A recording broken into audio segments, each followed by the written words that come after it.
You are Locked On Texans Postcast, part of Locked On Sports Houston on the Locked On Podcast Network. Your team every day.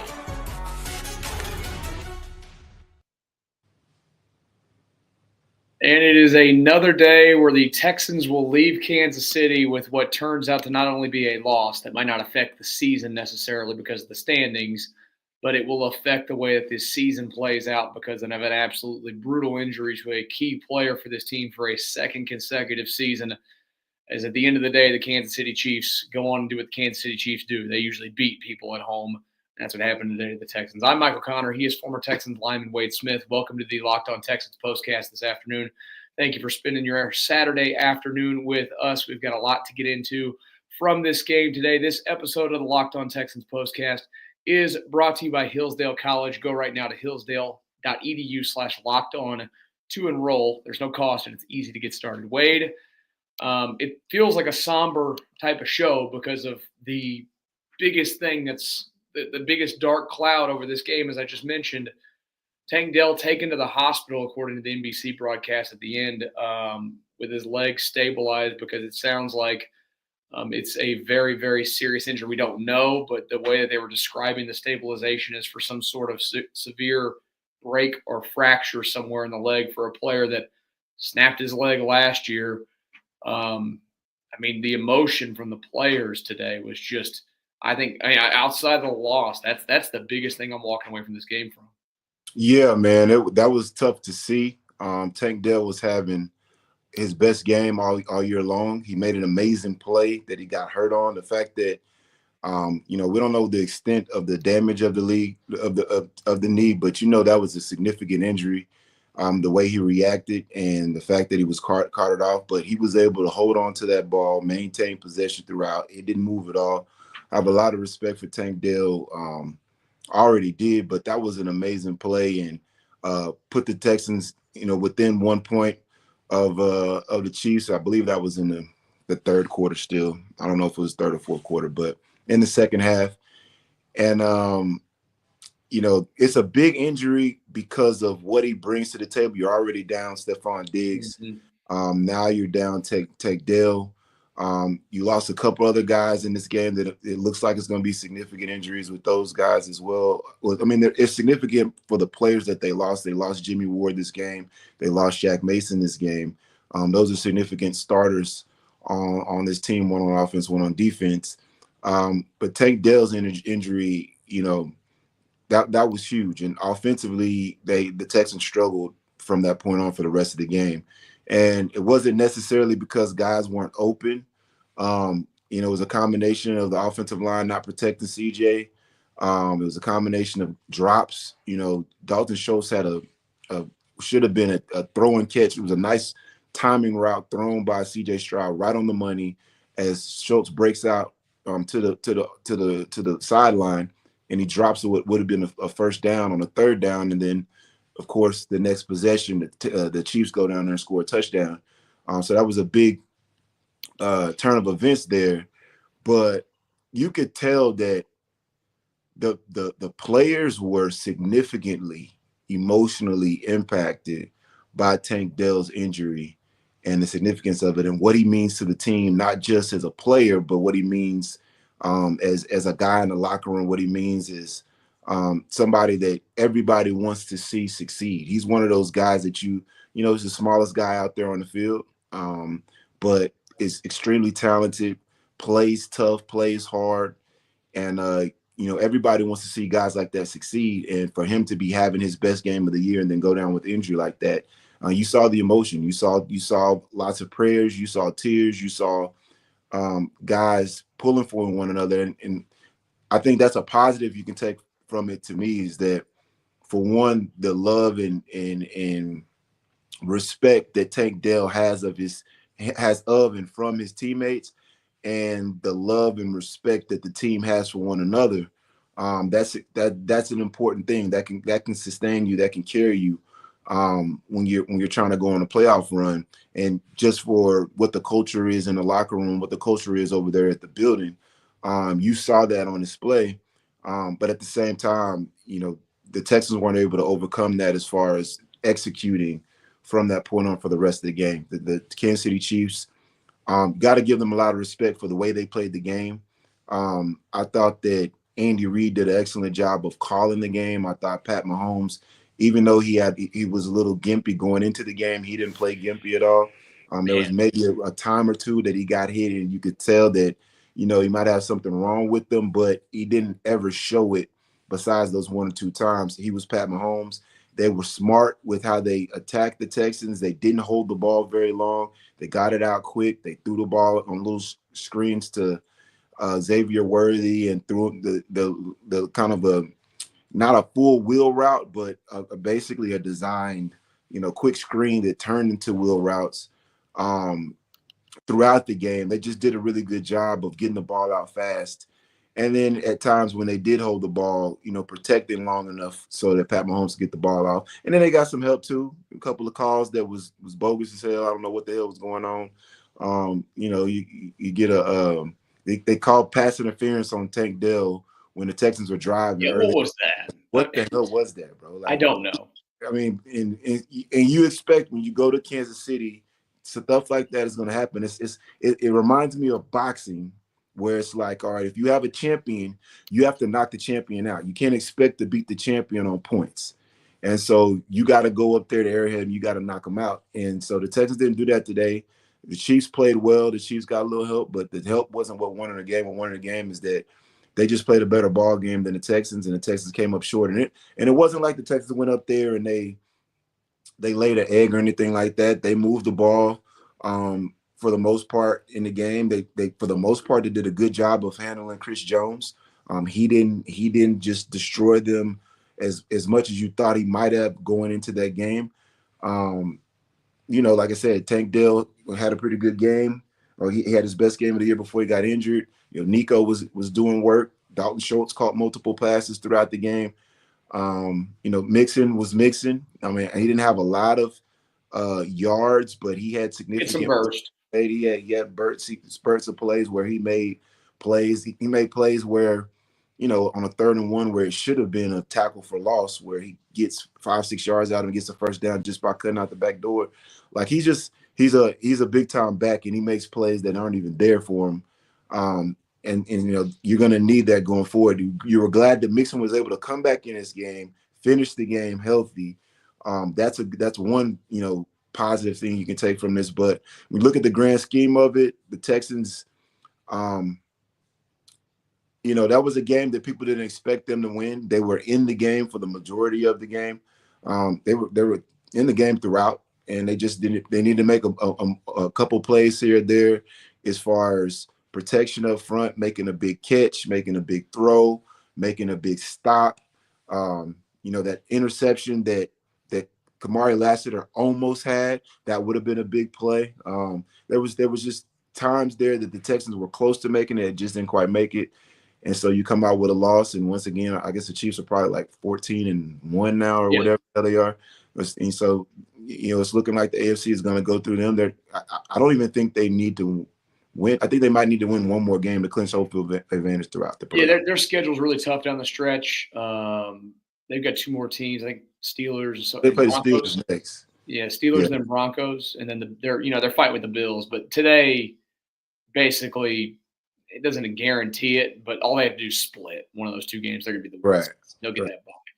They're a machine, man. Let's talk. Let's talk about them a little bit and the difference between these 2 franchises and where they're at after this quick message here on the Locked On Texans Postcast.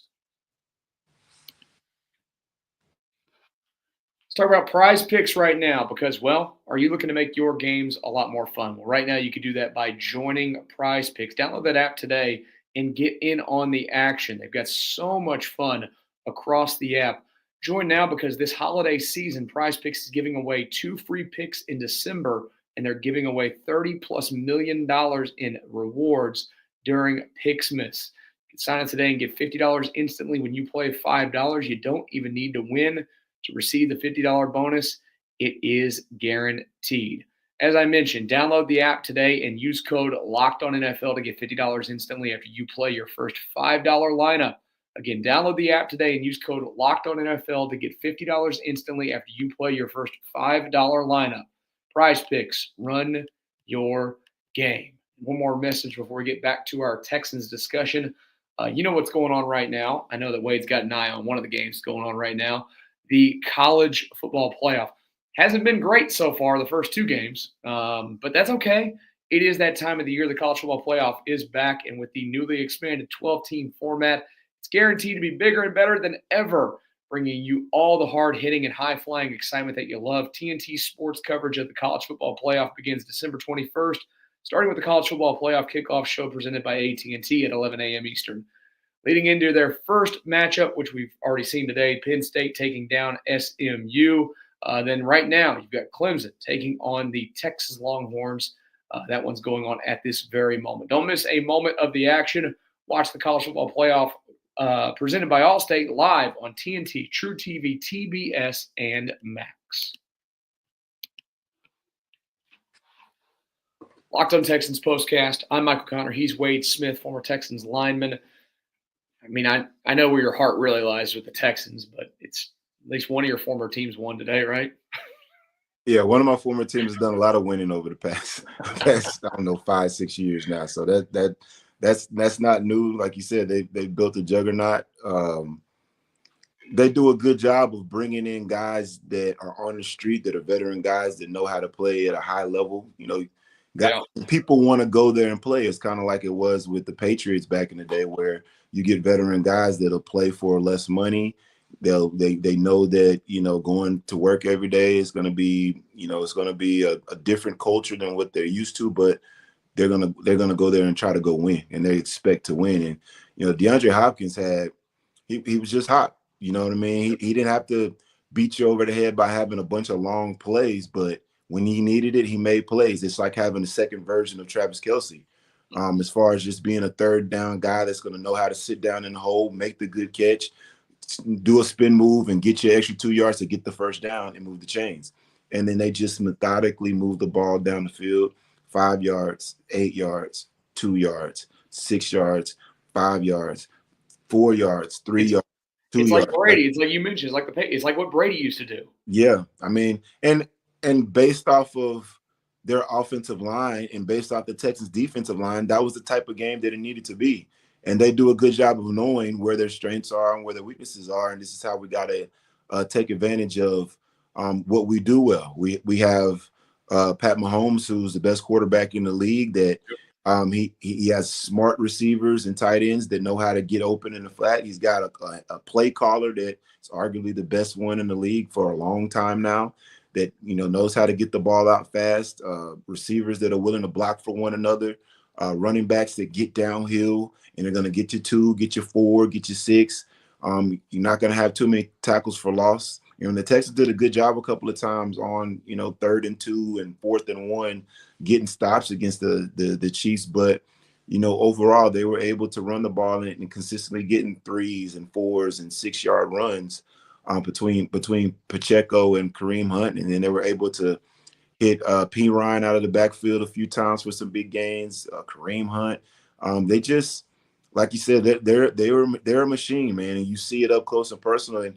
And that's the thing. They're getting better as the season is going on. Yeah. And they're turning up as they need to turn up. They consistently win. And they know what it takes. They know that they need to be playing their best ball in December and January so that they can be there at the end. And so we saw that on display today. The Texans are a damn good defense. They came into the game. I think they were 2nd in the league in sacks and 2nd in the league in turnovers, or maybe it was turnovers or maybe it was interceptions, one or the other. But and they only got, I think, 1 sack and no turnovers. And that was because of the game plan that the Kansas City Chiefs implemented. They were running guys at Danielle Hunter. Danielle Hunter, you know, he gets blocked by a fullback, but he beats the fullback. Then he gets blocked a little bit by the tackle, but he beats the tackle.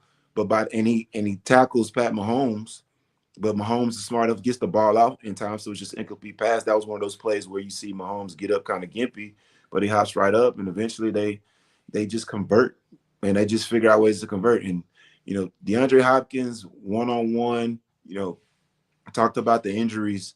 Jalen Pitre being out going into the game, Jimmy Ward going out in the middle of the game. Now you're down to, Murray and Okudah, those guys having to cover in space against, very smart receivers. And a lot of it wasn't, and the thing about it is like when the Texans were in zone coverage, they're throwing option routes and they're completing them.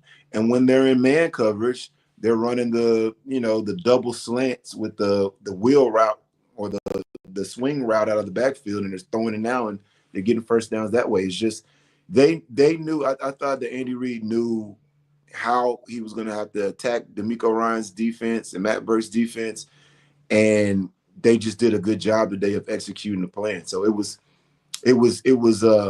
frustrating to watch because it wasn't like they were just throwing the ball bombs away and having these huge chunk plays against the Texans. It was just a methodical moving the ball down the field and making the plays they needed to make when they needed to make them. And, the Texans couldn't slow them down enough to keep the game close enough so the offense would have a chance to win it late. Yeah, I think you watch a game like today, and I don't want to be complete captain overreaction to anything like this. I mean, look, we all knew that coming into this season, this team, all of our hopes were high, right? Like, I felt really good about this team. I really thought that this is going to be a season that you saw it elevate. And look, it's not been a bad season by any means. They're going to win they've won the division, I should say, for the second consecutive year. They're going to play a playoff game. That's a great thing. Like, they are building towards something. But I think, with injuries involved, of course, as well. But we see the difference today. Yeah. And what the machine is that the Kansas City Chiefs are. And I know that we all came in hopeful that, hey, like you and I talked about it last week, Kansas City's looked beatable all season long whenever they play anybody. They even look beatable today when they get played.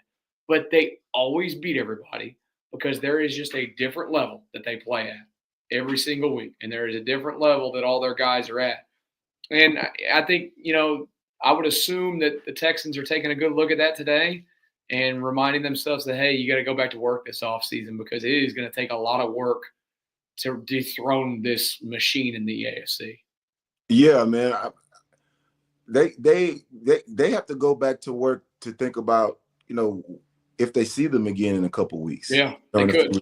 Because it's very possible that, in the second round, you could be playing the Chiefs. That's not something that's far-fetched. And what can you take from this game going forward? Some of the things, I've seen ball games where DeMeco Ryans has called a game that you were like, DeMeco won that game for the defense because he for the most part, he's going to play a certain defense and he's going to say, my guys are better than your guys, and we're going to do what we're going to do, and we're not going to be confusing. We're not going to force ourselves to be hesitant. We're going to play fast and we're going to swarm, and that's how we're going to stop you. But I've seen games where he switched it up where before the game he says, Stingley's not a guy that's going to travel. But then that game he actually traveled and he shut down the receiver. I can't remember the game, but he's done that a couple of times where, he's playing more man coverage in situations where he would normally play zone and vice versa. I think watching this game plan for the Chiefs right here, it's not like the Chiefs are going to be magically much better than what you saw today. This was vintage. This is the Chiefs at its best because their offensive line is not going to allow them to be the bombs away Chiefs, and they don't really have the personnel as far as the receiving core to have that bombs away. You got Xavier Worthy, but they use Xavier Worthy in the quick game. They used him in the screen game for him to get his yards. They weren't throwing deep routes to Xavier Worthy because for whatever reason, that deep threat hasn't really materialized throughout this season.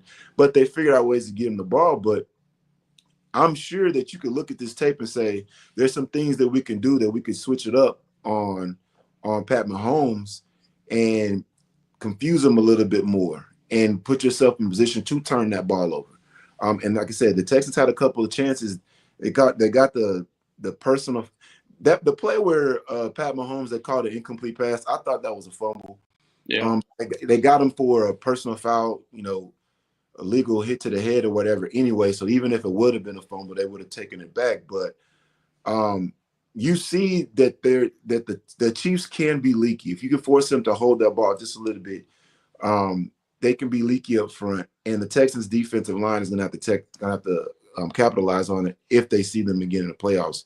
But yeah, the Chiefs are the Chiefs, and they're playing better towards the end of the year. So I think everyone in the league is, of course, taking notice of that. But I'm sure that their eyes are widening up a little bit more because they know, all right, they, like you said, they looked beatable early on in the league, early on in the season and throughout this year. But they're starting to string together some really good offensive performances, and that defense has been damn good throughout the year. And it was no different today. You know, the Texans had to work to get their 17 points, or was it 16 points? 16 points? What was the score? 19 points. Oh, you kicked that field goal late on a drive that, you know, you got to finish those drives. There's a couple of drives where it's like the Texans get in the red zone and you got to turn those into against the Chiefs. You have to score touchdowns. You can't kick field goals. Yeah. And so, you know, that was the difference in the ball game. Like I said, when they needed to get yards, when they needed to get first downs, when they needed to seal the deal, they went out there and did that. And it didn't matter what the Texans did defensively. They couldn't get them off the field when they needed to. Yeah, they sure couldn't. I'll give you an update on Tank Dell that we just got from D'Amico Ryans here in just a second. Let's talk a little bit about, we haven't talked much about it, a little bit about the offensive play calling at times today. Then we'll take a look at, they're going to play again in a few days on Christmas Day against the Baltimore Ravens. We'll look at that here as well next on the Locked On Texans Postcast. Time is our most precious commodity, so don't waste it scrolling through the same mind-numbing content for hours and hours. How can you spend it wisely to improve yourself? Well, our sponsor, Hillsdale College, is offering more than 40 free, that's right, free online courses, including some of the great ones here. Constitution 101, the meaning and history of the Constitution, Introduction to Free Market Economics, The Great American Story, A Land of Hope, The Rise and Fall of the Roman Republic, and a brand new documentary style course on Marxism, socialism, and communism. All of Hillsdale's courses are self-paced so that you can start whenever and tune in wherever. Plus, you can go deeper with readings, quizzes, discussions, or just enjoy the lectures. Go right now to hillsdale.edu/lockedon to enroll. There's no cost, and it's easy to get started. That's hillsdale.edu/lockedon to register. hillsdale.edu/lockedon. All right, it is Locked On Texans Postcast. I'm Michael Connor. He's Wade Smith. That the Texans fall to the Chiefs today, 27-19. Texans now 9-6 on the season. They're going to play again in a few days against the Baltimore Ravens. We'll take a look at that here in just a second. Wade, D'Amico Ryans just a moment ago saying on the podium, Tank Dell will stay in the hospital overnight in Kansas City with a significant knee injury. That is all we have so far. So not good, but obviously significant. I mean, we all knew it. It's going to you hope he's back next year. I mean, this is 2 years in a row for a guy that's not very big. You know, it's always been an uphill battle for him because of his size. It's a lot of leg injuries in 2 years in the league, man. Yeah, man. You just hope it's something that it's something that he can come back from in a matter of months, as opposed to anything, you know, more significant than that. The great thing about it being 2024, about to be 2025, is the technology and the medical advances that they have as far as guys getting back from major injuries is so much better now than it was even 10, 20 years ago, 10, 15, 20 years ago. So he's in the best. This is the best part of being in the NFL, for you to have a significant injury like that and you to get back and be right back to being the explosive player that you've always been. But you know, you just got to hope and pray that that's the case for Tank. You know, you don't expect him to come back anytime this year. I wouldn't expect that. And so you just, you know, hope, you know, maybe he's ready to go by next season. It'll be interesting to see how that affects things. There's always a ripple effect when things like that happen. You know, what happens with Stephon Diggs? Stephon Diggs was a critical part of this team. They're missing him now more than ever. He played at such a high level, and he was a bona fide leader on this team. Guys really rallied around him, and then he went out with a season-ending injury. So, you know, what does that mean going forward with him being a free agent at the end of the season? Does Tank's injury, maybe change the direction of how the Texans handle Stephon Diggs. What do the Texans do in the meantime for the rest of this run this year? Are they going to go out and look at a guy like Deontay Johnson that just got released? I believe it was by. I'm glad you didn't say Odell Beckham. No. Young guy. Thank you. Thank you. I know people are going to pump that Odell Beckham. That guy is the most overhyped train in the league at this point. Right. Yeah. Deontay Johnson, I think, would be somebody that you might want to get a look-see at as far as bringing him in here. Mechie, I think, is banged up, and so how soon is he going to be able to be back? Like I said, this was a costly loss, and it wasn't costly because you're worried about winning the division. It's costly because you lost some significant pieces. Tank Dell being one, Shaq Mason, Jimmy Ward. Those guys went out with injuries and didn't come back. And, you don't know how significant, how long Shaq Mason is, but, Kendrick Green came into the game and played right guard, and I thought he did decent. But, Shaq Mason is your best right guard in the team, so your offensive line is now you're mix and match. And I saw Blake Fisher went out for a little bit, was able to come back in, fortunately. He's played pretty decent, I think, at the right tackle spot. But you're going to need those guys to be solidified. But Jimmy Ward is playing at a very high level. You missed him the majority of last season, and, you had Jalen Petrie out there. Jalen Petrie played well at the beginning of this season. Of course, he's been out. He's out for this season. And so, Jimmy Ward was playing at such a high level. You didn't miss Petrie as much as otherwise. But now both of those guys being out, that's a significant blow to the Texans defense as far as them forcing turnovers, forcing fumbles, sacks, all those things that Petrie and Jimmy Ward have done in the D'Amico Ryans defense over the past few years. So somebody else is going to have to step up. But yeah, this was a costly loss for the Texans as far as that goes. And there's not going to be a lot of time to recover from it because you're playing on on Christmas Day against the Baltimore Ravens, who's playing now against the Steelers. And so from one perspective, you look at it and say, well, the Ravens game is just now starting basically, and they got to travel here. So they're going to have a significantly less amount of time to rest and recover as you are. But with the type of injuries that you just sustained today, I mean, it's going to probably it's going to be a wash. And so that's going to be a big game as far as seeding for the Texans. Depending on how this game goes with the Ravens and the Steelers, that game can determine like that for sure the Texans are going to see the Ravens in the first round, or it's going to determine for sure that they're not going to see them in the first round. Just you don't want to see them again. I'm most interested in this game to see how the Texans scheme it defensively against Lamar. I know that we're going to worry about the offense, but I just, I know that playoff time he's been a little bit different, but man, they are just so dangerous. Doesn't matter what we do. I don't like that. I think their matchup makes me more uneasy than any other matchup in the league. I think their matchup is problematic because of what Lamar can do with his arm and his legs, with the combination of Henry. But the thing that makes it more problematic to me is what they do defensively as far as blitzing and giving you all kind of exotic looks, which the Texans offensive line has shown throughout this year, that when you give them stuff that is, pick games, stunts, blitzes, they're having a very difficult time picking stuff like that up. And even when you're good, when I was playing with the Houston Texans, our offensive line was damn good. We were one of the best in the league. We still had trouble picking up what the Ravens threw at us schematically, because they were so exotic what they do. And they still run the same stuff now.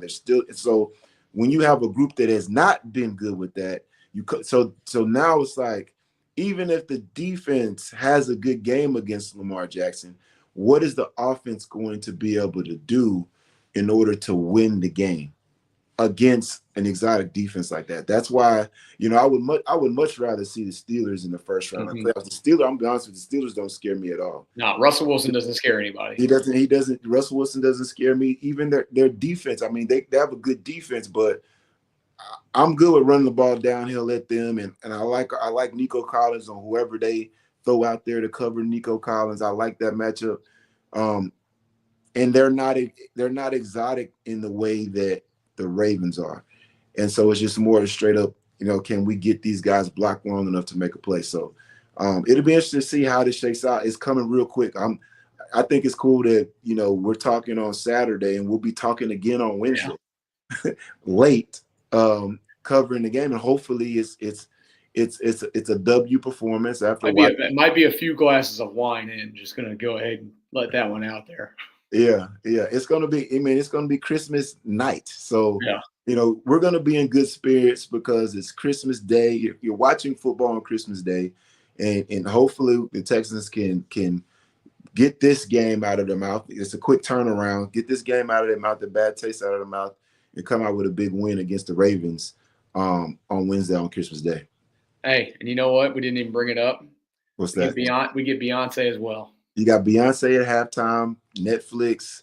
It's a lot of good things going on Christmas Day. So yeah. I ain't mad at it. It's an opponent that, we don't like the Ravens. No. Yeah, I respect the hell out of the Ravens, but we don't like them. And you talking about checking your whole card and being a litmus test of like where you're at. They're gonna stress you and they're gonna force you to beat them. And I think that it would do a lot as far as confidence going into the playoffs. If the Texans come out there and play a clean ball game and go out there and win a game at home, a huge magnitude game as far as it being prime time, quote unquote, Christmas Day, holiday game against a damn good team that considers itself a Super Bowl contender. So we'll see what happens. But there's a lot of things that the Ravens do that directly go and play into some of the weaknesses that the Texans have shown all year long. And so it'd be interesting to see how, the Texans scheme that up, how DeMeco approaches Lamar Jackson. He's going to say, hey, we're just going to make him beat him with our arm. We're going to keep him in the pocket and stop Derrick Henry with our front. That's probably what I think he's going to do. And force those receivers and tight ends that the Ravens have, where you don't have any really marquee guys. As far as at the receiver core, you got Mark Andrews at tight end and Isaiah Likely, who those guys have shown that they can be really dangerous at times, but they haven't been the guys that they were 2-3 years ago as far as Mark Andrews. So hopefully he can just, be a, 4 or 5 catch for 40, 50 yards type performance. And you can keep Lamar Jackson under 50 yards rushing. And Derrick Henry doesn't go tighten Derrick Henry because right. Derrick Henry has destroyed the Houston Texans for years. Well, he's destroyed the a lot of bad teams. Texans defenses. Yeah. He's destroyed the Lovie Smiths and the David Culley defenses. But DeMeco Ryans, I think, there's not many running backs that are just running for 100 yards against the Texans. They just don't do that anymore. Yeah. And so I don't expect that to change on Wednesday. I'm with you. Well, you go enjoy some more college football. Everybody enjoy some more college football. Tough day for the Texans. Like Wade mentioned, we will do this again Wednesday, Christmas Day, after Texans and Ravens. We hope all of you have a great few days leading up to Christmas for that. Thank you for watching us today. Don't forget to hit the subscribe button on the channel. Come back and join us. Of course, this channel will be live again tomorrow. I'll be with you after the Rockets game tomorrow night for that one. Enjoy the rest of your Sunday. For Wade Smith, I'm Michael Connor. This has been the Locked On Texans Post.